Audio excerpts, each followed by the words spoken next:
Today's guest has over 2,100 episodes that are out there. That is a lot of podcasting, and that is a lot of lessons that we can learn from. This one, really interesting. Stay tuned.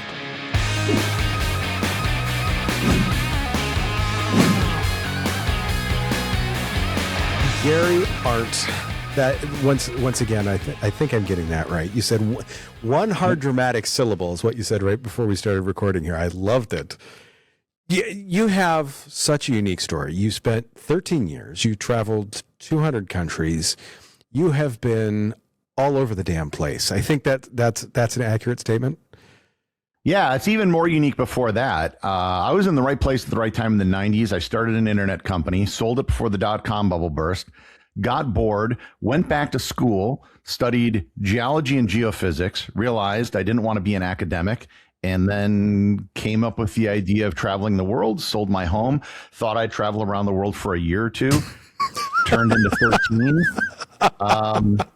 Then the pandemic hit, which was not good if you were a travel content creator or a travel company or anything involved in the travel industry. So what happened is, quite literally, I can almost give you the rundown. January 28th, 2020, I come home from my last international trip. I have not been out of the country since. Came home from Portugal. March 1st, I get COVID.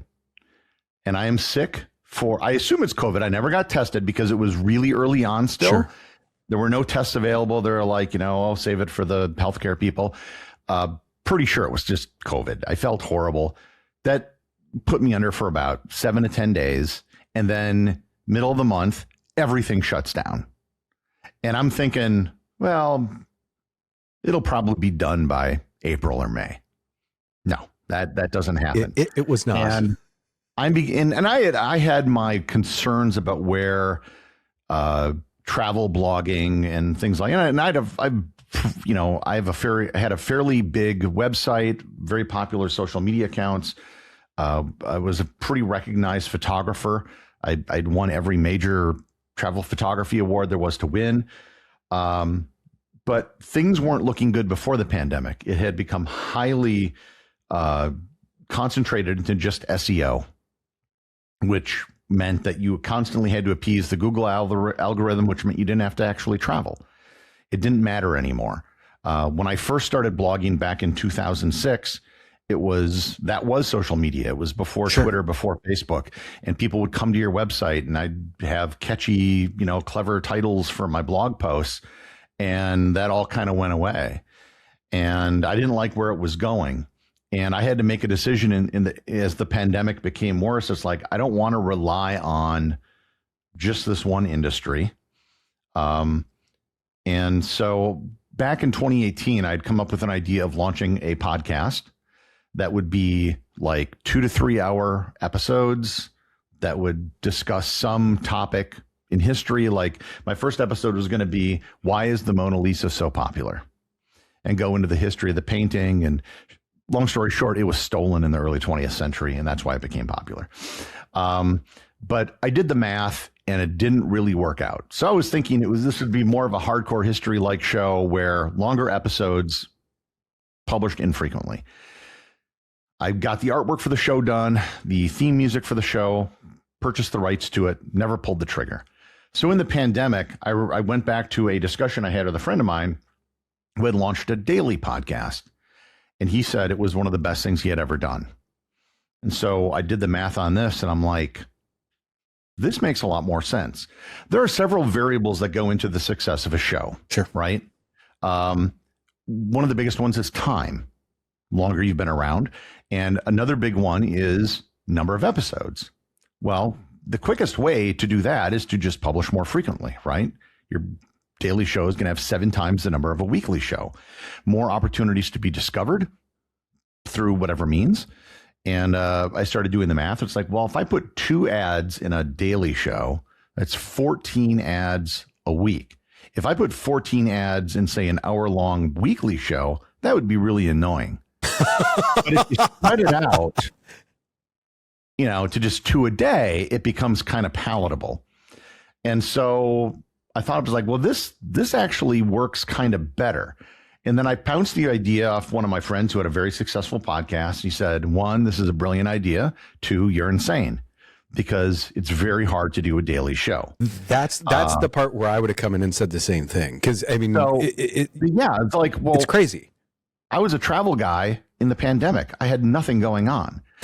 So like, I got time. And a lot of times in podcasting, you'll hear people talking about creating an avatar for your audience. My avatar was me. I just made the podcast that I would listen to. I'm very curious about a great many things, which was one of the reasons I traveled so much. And so I particularly created a show. So much of what we see today is created by an algorithm, right? That oh, you like this? Here's more of this. And you don't always want to see more of that. Like, yeah, I just wanted to see that one video that one time, but I don't want that to be my life now. But with a podcast, I can do something completely different every day, that there's a serendipity involved for listeners to learn about something new that's not algorithmically driven, but they're topics that I found interesting. And I figure, well, if I find them interesting, other people probably will too. So I launched the show on July 1st, 2020. And before I launched it, I created a list of 100 show ideas, which is an exercise I believe everybody should go through before they ever launch a show. They should always know what these are. Maybe every one of those ideas doesn't turn out to be a show, but at least you have this list. And I have been using the same list in Google Docs for 6 years, adding to it, taking stuff away as they get done. In fact, my show today was number 1 on that list. It was a topic that I created 6 years ago, that I finally did yesterday. And that's been a very helpful practice. And then I just started banging away at it every single day. And I basically treated it like a job. To me, I mean, there's so many things there that the math behind it is one of those things that in podcasting and marketing, most people don't think of. Like you said, the 2 ads, super palatable, and like that math makes so much sense. And I've never heard someone put it so simply and so succinctly on that. The other thing that I find so interesting is like your episodes are like, I saw most of them around 15-minute-ish, that range-ish, heavy on the ish. There's some longer, some shorter, obviously. So each episode is a script. Sure. The scripts we shoot for 2,000 words, might be a little more, might be a little less, which turns out to about in the body. So it's a 30-second cold open, 2 1-minute ads, about a 12-minute body. Makes sense. With then like a small bit afterwards. Those numbers can change a little bit, but roughly that's what it is. And I created that format before I launched the show, which means that because the ads are not running first, they're not pre-roll ads, they're mid-roll ads. But I'm not interrupting the body of the story, meaning I have a very clear audio signal when the ads start and a very clear audio signal when the ads end. And so the body of the story, which is 12 minutes long, is never interrupted by an ad. But I get the mid-roll ad bonus in terms of what they run for. Yeah, that makes perfect sense with that. When you started doing that structure of the daily, that's a big part that fascinates me. Are you batch recording a lot of these, or no? You're recording every single day? I have not recorded tomorrow's show yet. Wow. Because the recording is the easy part. Sure. So because I have a monologue show that is scripted, the editing is very, very minimal. Yeah. And what I do is I use GarageBand. Makes sense. That's it. Nothing fancy. I record until I reach a point where I don't like what I said, or I flubbed up, or I had a very difficult to pronounce foreign word. I just move it back on the waveform to where there was a pause, and I start from there again. And I have literally sometimes had to do the same paragraph 20 times. If it's a uniquely hard word or something. But I keep doing that. And then when I'm done with the script, I'm done with the editing. So it may take me anywhere from 30, maybe sometimes 40 minutes to record a full episode. And then I'm done. So I don't need any fancy editing. I don't need a separate editor. I don't know if there's a name for this style of editing, but it works for me. It's easier than doing editing for an interview show. There's no ums, there's no ahs, there's no breaks in conversation because it's scripted. So the workflow of what I do is actually pretty easy. The time-consuming part is the writing and research. And so that is what really prevents me from doing it. Now, that being said, within the last year, I've now finally started hiring writers. So I have 2 writers, and they've taken a big load off my shoulders. So today I'm doing a bunch of interviews. I had a webinar that I listened to before this. I got a monthly podcast group that I'm going to tonight. So I'm doing one of their shows today. All I have to do is edit it. And editing a show takes about, I mean text editing, not audio editing. That takes maybe an hour. And everyone in the audience says, well, I don't know which writer wrote it. It's like, well, that's the point. Because by the time I'm editing it, hopefully it'll sound more like me, and then it's my voice. And so that's worked out pretty well. That's really interesting because it's funny. We talk, one of the things that I always tell podcasters especially when they're starting out, is podcasting is like a paint job. It's all in the prep work. It's not how you put on the paint. Putting on the paint's the easy part. It's the washing the walls. It's taping everything off. It's masking stuff. It's that prep work. And so it's the prep and the writing. And you've got the topics then outlined. Like, if you don't mind me asking, I mean, I know you said you've had this same document for 6 years that you're pulling stuff on and off of. How many ideas do you typically have where waiting in the wings? Because I know that's a big problem for a lot of podcasters. The current master list is 970 different show ideas. Not all of these are going to see the light of day. Some of them will get merged together.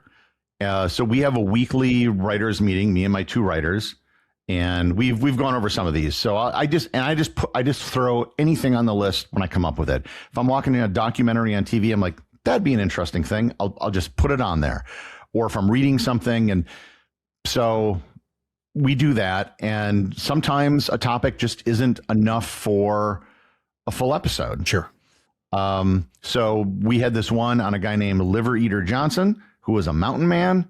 And so one of my writers looked into it. It's like, I don't know if we could do a full episode, but maybe we could do an episode on mountain men and how they lived and the other famous mountain men. I was like, yeah, we could do that. So it may morph into something else, or it might get split up. And the other thing that happens is you research an episode, and it's like, well, we came across 5 different things that could all be separate episodes.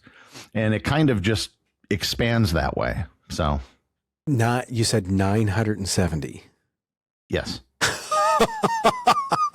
I mean, you're 2.5 years worth there. So my last ones that I've added to the list are coconuts, because their propagation and everything else. I've seen them around the web. There's a whole interesting thing there. Widescreen film formats.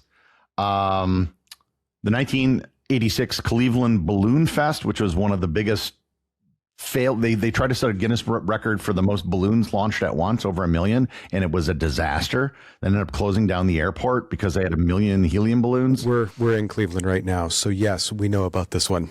Yes. So I don't know if that's a full show. I don't know if we'll ever do it, but I came across it. I'm like, that's really interesting.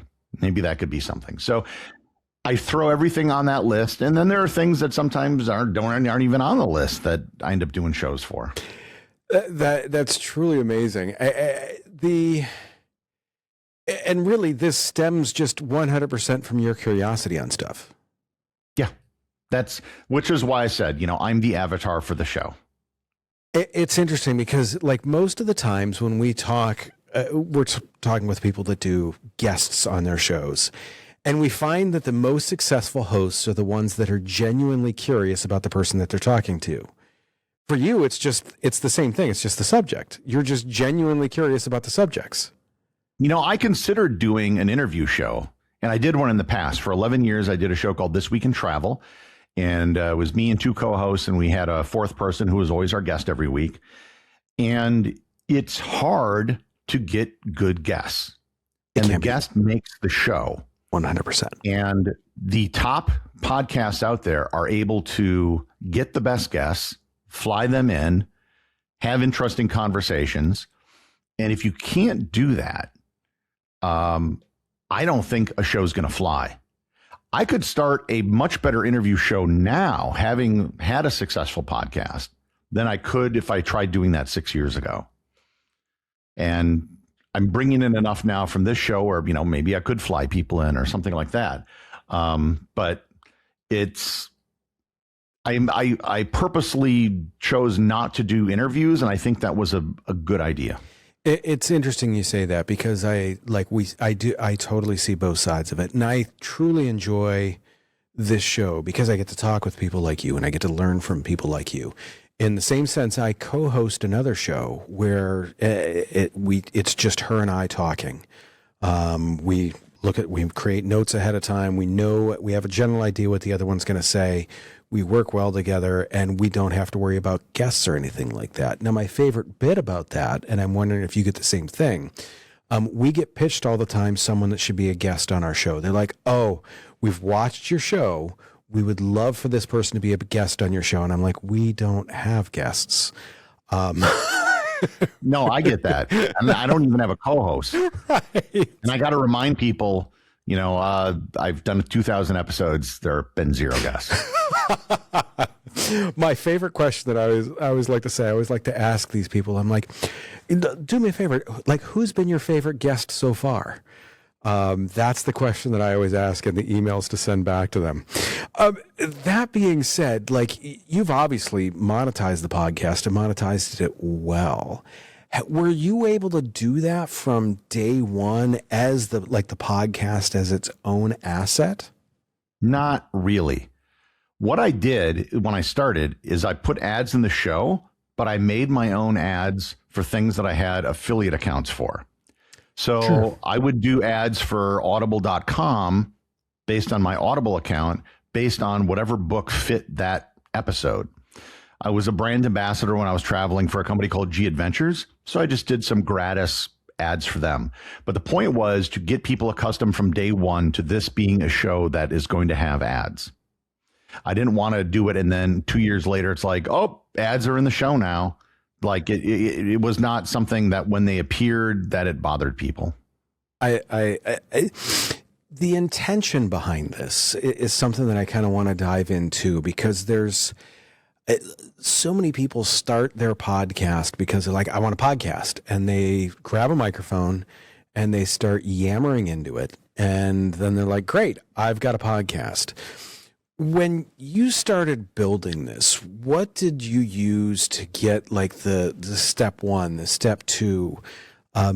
Because obviously the intention about you started this at a level 8, 9, or 10, rather than whereas most people are starting at a level 1, 2, or 3, if that makes sense. Like, what did you use for resources to get that intention and to get that structure to make sure you were doing that right? So, like I said, I had very popular social media accounts, but that didn't do a whole lot for me. So when I launched the show, I would say in the first month of the show, I had 6,000 downloads. Wow. Yeah, but I get that by 8 a.m. now every day. Interesting. That's nothing. Sure. But so that was a couple hundred a day, but hundreds of, 200,000 Instagram followers, 100,000 followers on all these platforms didn't give me thousands of people listening. Sure. And that was something I learned right away, is that it is very difficult to convert someone from a different platform to an audio podcast. And I have had people with much bigger shows than me tell me the same thing, that social media does not convert well to podcast listeners. The best platform is probably TikTok, but even that's not great. The place you find podcast listeners is in podcasts, which is a radical thing to say, I realize, but 100% of the audience is going to be a podcast listener, and they've already figured out how to listen to a podcast and everything else. So where I found the biggest success early on was advertising in podcast apps, Overcast, Podcast Addict, places like that, Pocket Cast. And that had quite a bit of success. And I always tell people, and so you're looking at hundreds of dollars for promotion, not thousands or tens of thousands. I kind of always think of growth in terms of like factors of 10. When you're starting out, okay, 1, that's you, that's easy. 10, you probably know that many people personally they could get to listen. 100, okay, that requires a bit more work. You could probably do that by hand by literally just emailing people or reaching out or doing stuff. But then to get to 1,000, we're talking about like, let's say downloads per show, per episode. That's going to require a completely different strategy than you use to get to 100. And 10,000 will require something completely different yet again, and 100,000. So I'm in that 10,000 to 100,000 range right now. And to do that, quite frankly, you have to spend a lot of money. Because at the end of the day, a podcast is a media company. No different than a big Hollywood studio or a television network. The only difference, it's smaller, obviously, but you're competing for the exact same thing, which is people's time and attention.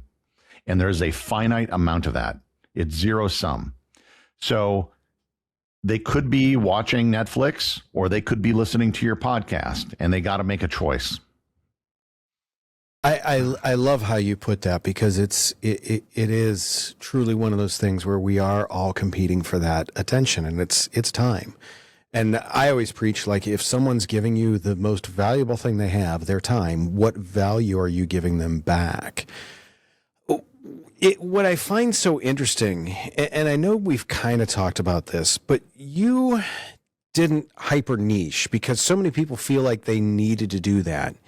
You're just like, I'm going to talk about interesting stuff. I've broken every rule of podcasting.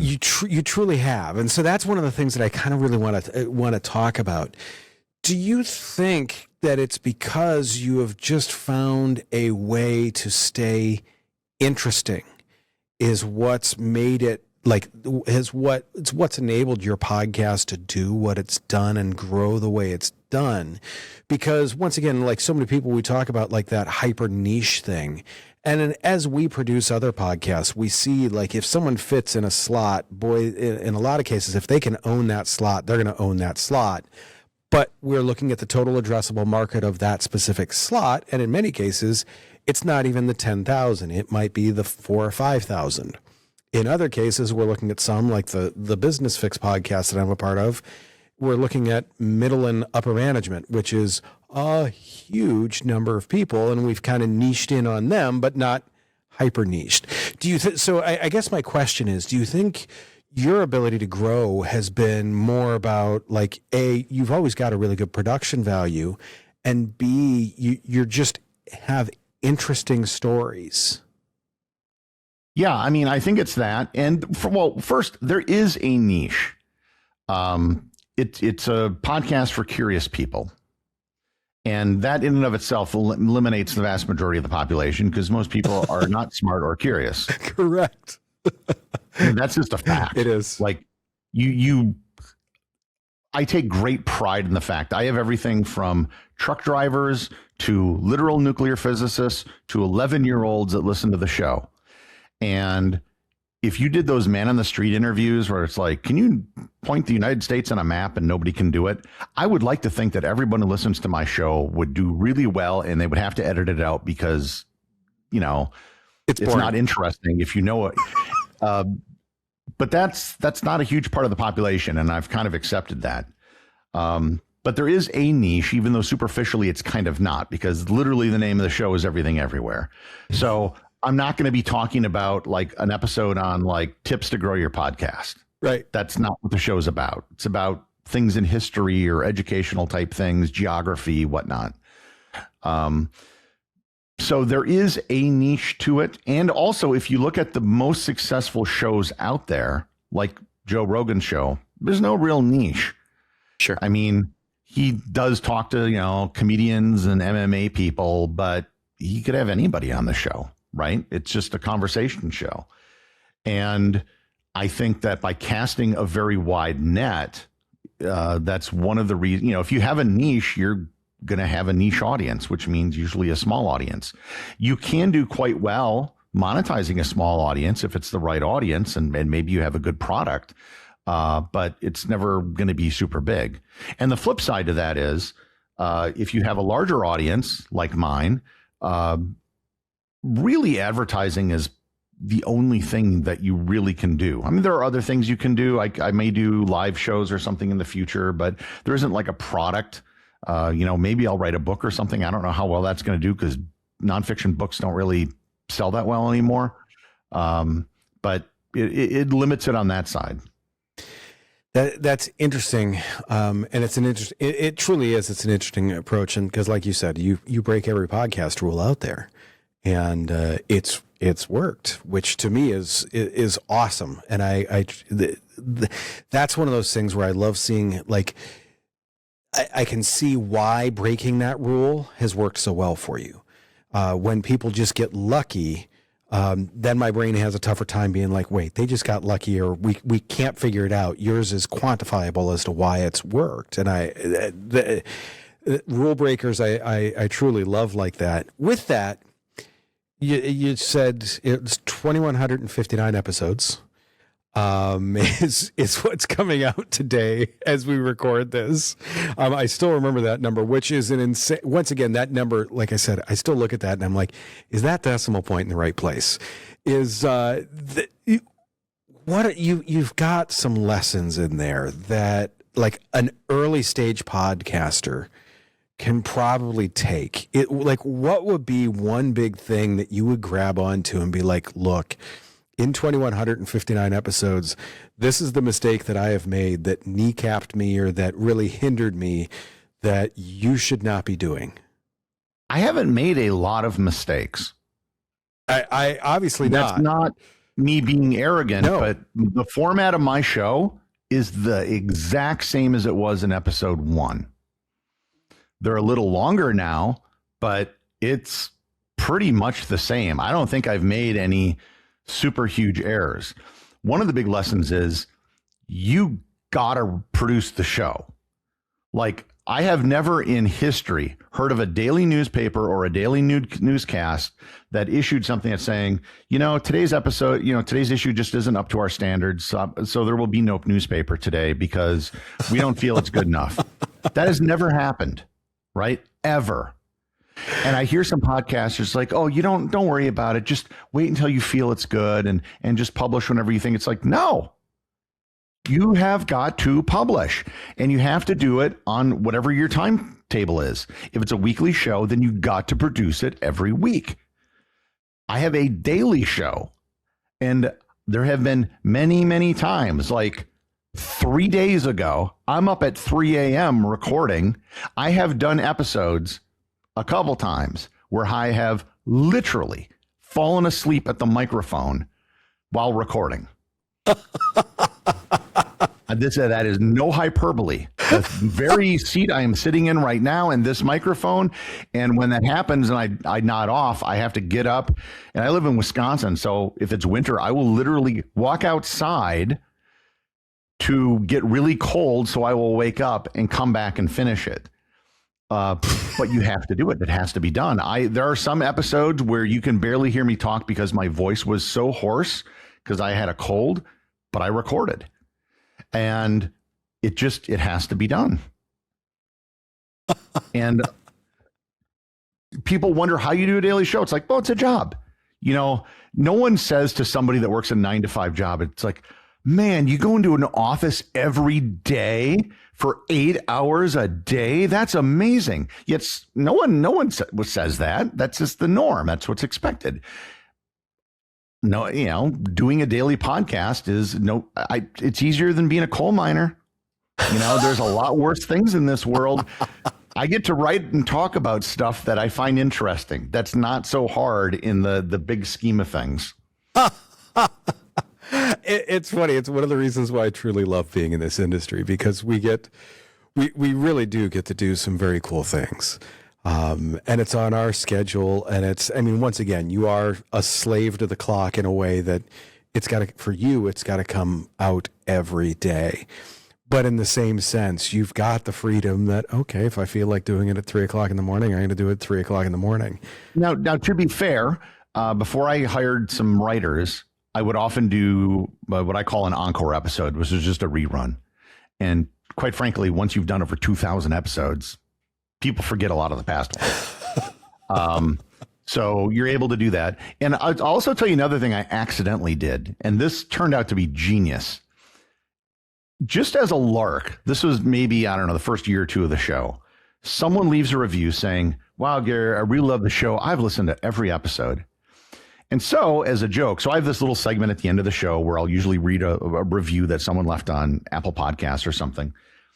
I made up this thing called the Completionist Club based on like the SNL Five Timers Club. And I was like, oh, we have chapters all over the world. You can come in and, it's kind of a joke.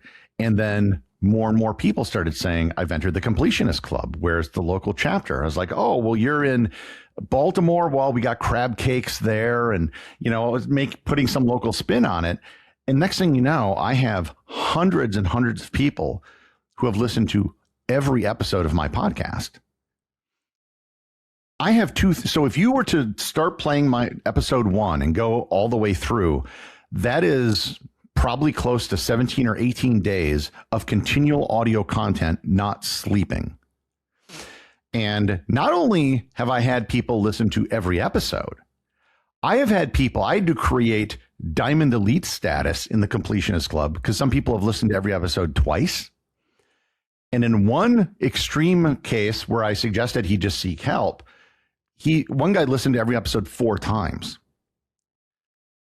So I'm creating, I held my 5th anniversary event for the show last July in Appleton, Wisconsin, where I live, which is not in the way to anything. We're kind of outside Green Bay. I had people flying in from California, New Jersey, driving in from every neighboring state to come take part in the show. I had kids, parents bringing kids to take pictures with me. I never intended any of this when I started. One of the other things I did when I started that turned out to be good, and I never really thought about it, was I never talk about politics or current events, ever. That makes all the shows more evergreen. And one of the things I realized, I did a kind of a quick analysis, not at what gives 5-star reviews, but what gives 1-star reviews. And one of the biggest, there were 2 things. 1, too many ads, and 2, people interjecting politics in something that was not political. If you have a political show, fine. That's what you're there for.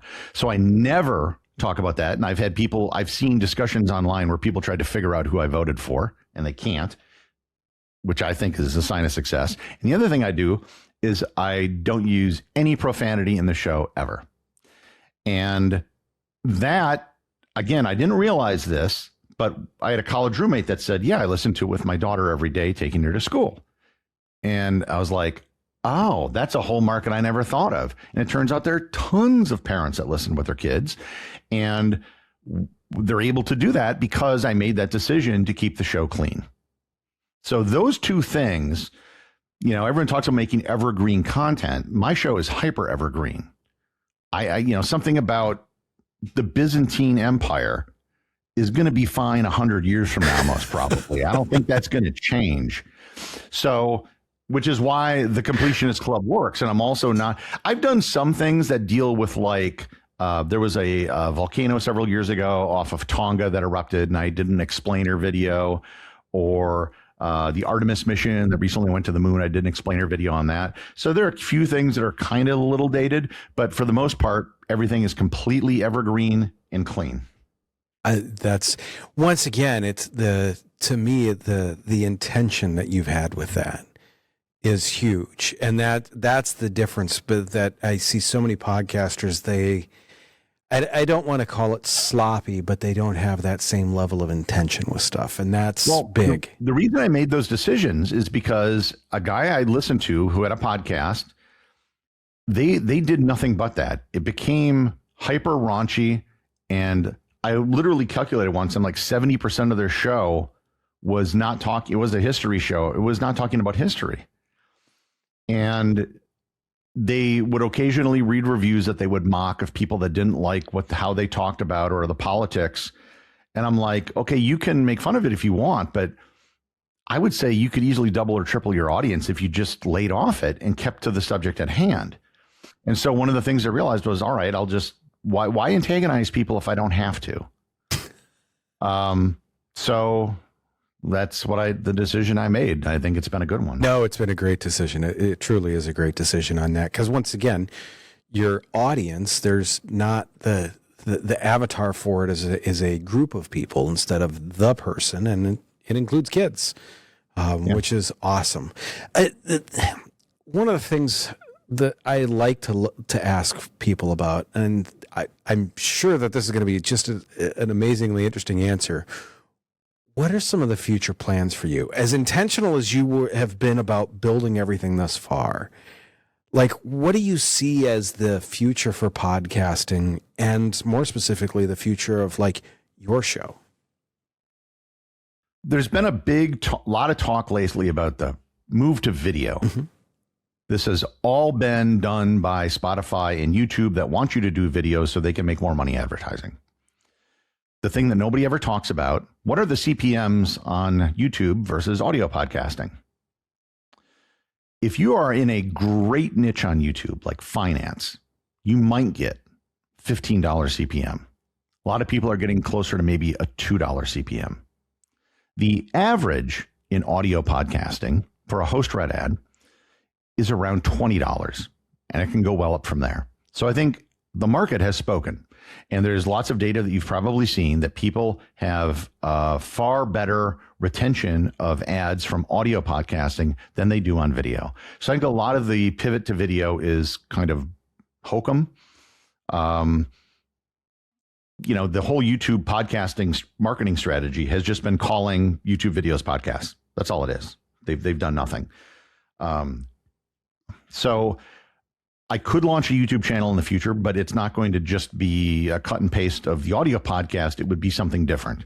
I might use that as the basis for maybe I probably record a different voiceover for it.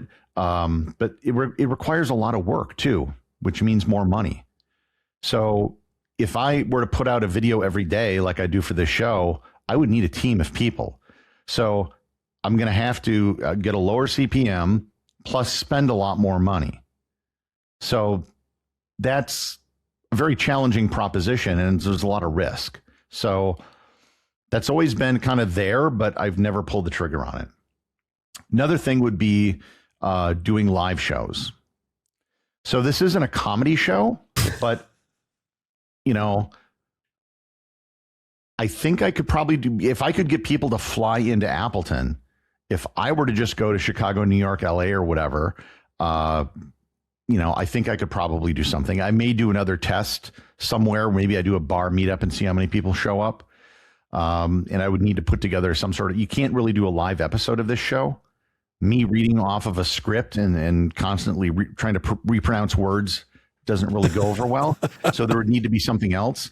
One of the things that people are always asking me about are my travels. So I have I can basically recall every place I've been. I have 50,000 photos that I can pull up at an instant and tell stories behind all those things. So that tends to go over well. Another thing would be possibly launching another podcast, maybe an interview show where I hire another writer and I just focus more on, I can record the shows easily enough. Maybe something like that. Running a tour. Early in the show, I thought about doing a tour for listeners. And I should add, when I was doing travel photography, it was pulling teeth to get 10 to 12 people to show up for a tour. And I ran tours in South Africa, the Galapagos, places like that. I had like 150 people in 48 hours that wanted to do a tour with me. And that was when the show was 1/10 the size of what it is now. So now I'm thinking I could literally book an entire riverboat cruise in Europe or something and sell it out. And so there are opportunities. The thing that gets in the way of everything is the fact that it's a daily show. And that's kind of the problem. So there's other things, I'll probably do a paid version of or subscription version of the show shortly that doesn't have any ads.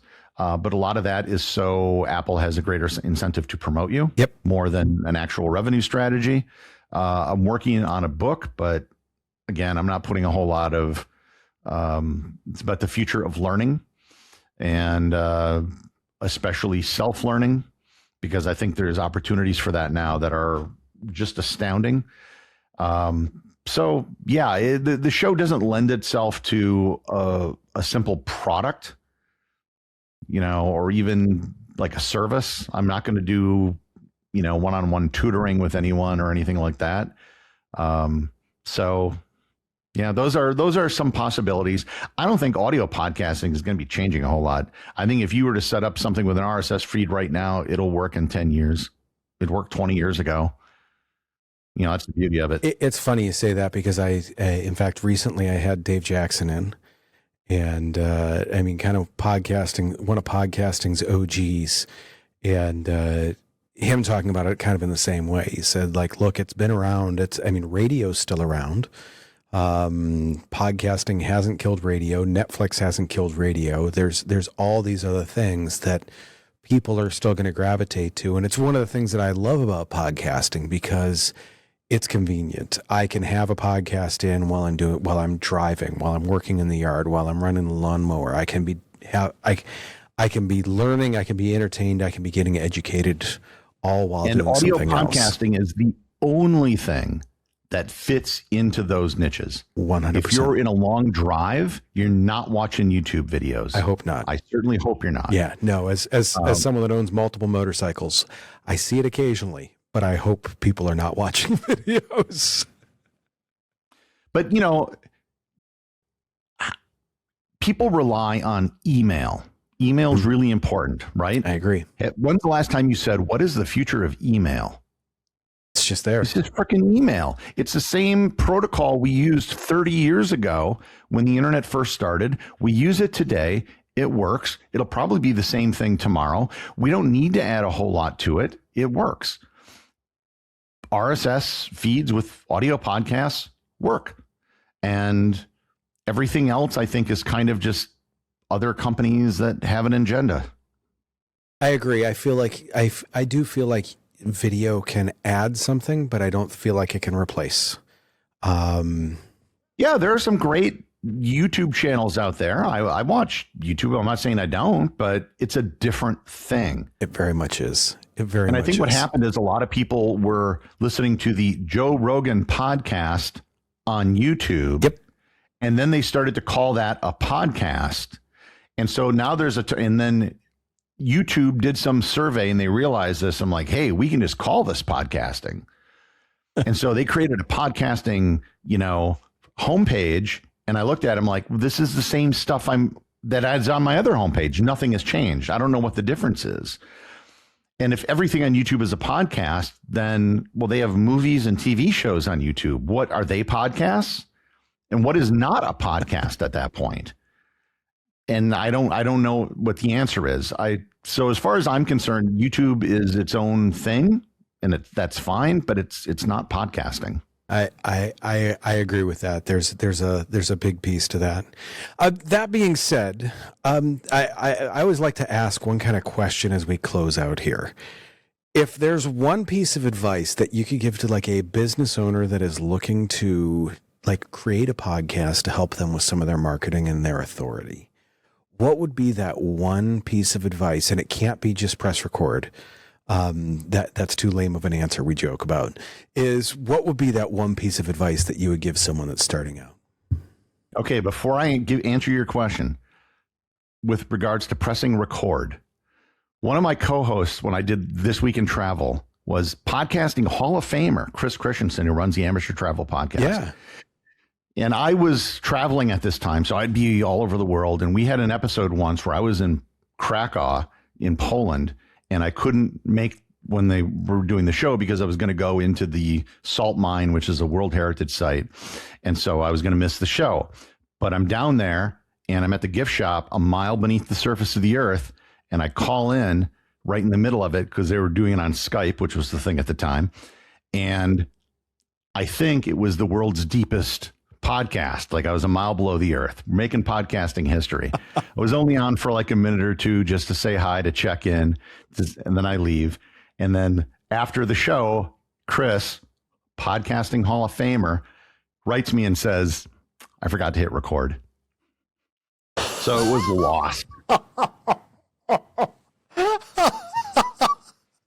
we've that all being done said, it. Everyone in video or audio has done something of that nature where we've all said, like, look, that was a great take, but let's do it one more time just to make sure. And I'm going to press record this time. Sorry. So my advice, there's one of the biggest problem in podcasting is that people give up on it. They started with the best intentions and then they just quit. And the reason is it's not a priority. It's just a thing they want to do. It's a side thing. And when something comes up, and something will always come up, the podcast gets put aside. So if you want the podcast to be successful, you have to make it a priority. And most people do not make it a priority. It's the third or fourth or fifth thing that they worry about because there's other stuff that's more important. And if you have it that far down your list, you're probably just going to abandon it at some point. So you need to make it a priority if you're going to go down this route. And there are far too many people that are like, I want to start a podcast. What should it be about? And that there is the check mark for failure. Because you want a podcast. It's like, I really want to be a pro athlete, but I don't know what sport I should play. It doesn't work that way, right? You have to have an expertise or at least an interest. And then I would like to share this with the world on a podcast. Doesn't work the other way around. I couldn't have said that better myself. That is, I love the sport. I'm an analogy guy, so the sports analogy is really just unless you are Bo Jackson, right? He could say that, right? Bo Jackson could say that. Yeah, he could do anything. Yeah. That being said, where can people find your podcast? All 2,159 episodes of it. Anywhere you listen to podcasts, just search for Everything Everywhere Daily. I love that. Gary, thank you for the time today. I truly appreciate this. Your experience of recording 2,100 plus podcasts has shown through, and your intention behind it is truly amazing. I really appreciate this. Thank you for having me. For everyone else out there, I've got some interesting thoughts from today. I will be right back.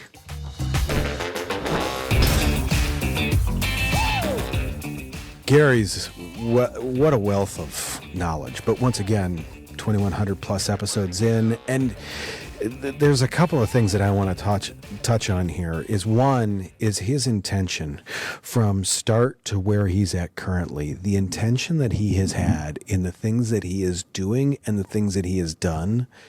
I mean, everything is very organized, step by step by step. Briefly there, we talked afterwards about how he has taken and he figures out what each listener brings in for him in ad revenue, and he figures out how much money he can spend on his own ads in order to make sure that that equation works and is still profitable for him. To me, once again, it's that intention about looking at this like, it's step 1, step 2, step 3. Where am I going with this? And what are the steps that I need to find in between with that? That is huge. The 100 show ideas. Now, I always tell people you need to have 10 to 15 show ideas before you ever start. The 100 show ideas, if you've got a podcast that's coming out with a new episode every day, you need 100 show ideas before you ever hit record. But to me, it really speaks to making sure that you've got that runway out in front of you. He records every day. He doesn't batch record, which I also found, an interesting way that he does it. But really, having a runway out in front of you of ideas, because there's nothing worse than showing up in front of the camera and in front of the microphone and being like, I have no idea what the heck I'm going to talk about today. That just shouldn't happen. Having that runway of ideas out in front of you really is a big thing. The next point that I want to talk about, this is something that we talk with people all the time about. You're not going to convert social media people into podcast people, and you're not going to convert podcast people into social media people. We've even found this on YouTube, that you're not going to convert shorts people into video people. It's different audiences. They are different people. The viewing capacity, the listening capacity, it's all very different. Now, should you create content for each one of those audiences if you can? Yes. Grab as many people as you can. But once again, don't think that your social media audience is going to help pull people into the podcast. It's just not. The last piece that I want to talk about is the ads. There's multiple ways to advertise a podcast. We would love to help you figure out how to advertise your podcast if that's how you would like to grow that. That all being said, do me a favor. Take care of yourself. If you can, take care of someone else too. I will see you very, very soon.